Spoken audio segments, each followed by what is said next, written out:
ညော်ညမ်းဆော့လုံးလေးပြထားပါတယ်ညော်ညမ်းဆော့ဒါနာနဲ့တီးသုံးလုံးကိုအခွန်ခွာပြီးတော့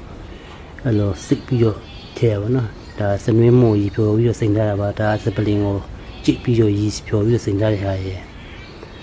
စနွေးမှု1ကီလိုစနွေးမှုရီဖြိုပြီးစိန်ထားတာ1ကီလိုကျက်တန်နီလေးအသေးလေးရ1ကီလိုငရုတ်သီးမဲ့1ကီလိုပြီးတော့စပလင်ကိုကြိတ်ပြီးတော့ရီစိန်ထားတာဒါပါ1ကီလိုနာမည်ယူလေးပါမယ်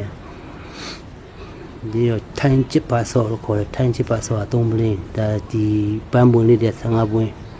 အကုန်လုံးရောပြီးတော့ကြိတ်မှာပေါ့နော်ရောပြီးတော့တမအောင်ကြိတ်ပြီးတော့စားပြီးတော့ကြိတ်ပါမယ်လို့မြုပ်တီးနဲ့စက်တန်နီလေးရဲ့အခုရော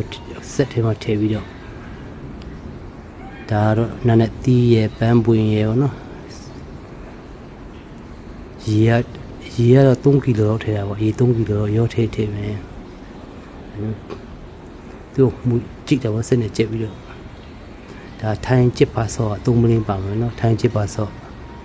ထိုင်ချစ်ပါဆော့3မလင်းပါမယ်ကြည့်ပြီးတော့ရပြီဆိုလို့ရှိရင်ဒါဟိုးထဲမှာထည့်ပြီးတော့အကုန်လုံးတမအောင်မူရအောင်နော်သူကပင်နေတာမယ်တည်းအကုန်လုံးချစ်ပြုတ်ကြော်ပေါင်းလို့လည်းပေါင်းလဲရတယ်ကြော်စားလဲရတယ်ပေါ့နော်သူဆော့ထိုင်ပင်နေတာမယ်တည်းအကုန်ချစ်တယ်ဒါစနေမို့ကြီးဖြိုထားတာပါနာထတာစပလင်ကြီးကြည့်ပြီးတော့ဖြိုထားတာပါမယ်ထိုင်ကြည့်ပါဆော့3မလင်းပါမယ်အဲ့တော့တမအောင်မွေးပြီးတော့ပုံးလေးတွေထည့်ထားတာပေါ့နော်ငါလာပြီဆိုမှလို့တော့လေးခက်ထည့်ပြီးတော့ချက်တာပေါ့အဲ့လိုလေးပါ